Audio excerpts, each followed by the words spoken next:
આપણે ભગવાનને સર્વોપરી કહીએ છીએ, પરંતુ ખરેખર આપણને એવું લાગે છે કે આ મોટી મોટર, ગાડી, બંગલા, વાડી, લાડી આ બધું જ એ ખરેખર સર્વોપરી હોય છે.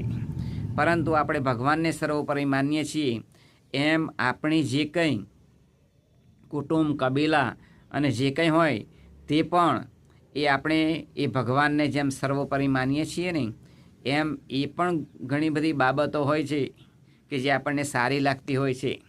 એ પણ સર્વોપરી એ ભગવાને આપણને આપી છે, તો એ પણ આપણે સર્વોપરી માનીએ છીએ એમ ભગવાનને પણ સર્વોપરી માનવા જોઈએ. અને બધું જ ભગવાનનું આપેલું છે, માટે એ ભગવાન જ સર્વોપરી છે એમ આપણે માનવું જોઈએ. એટલે સર્વોપરી એક ભગવાન રાખવા બરાબર છે, અને બધું જ ભગવાનનું છે એમ માનવું જોઈએ.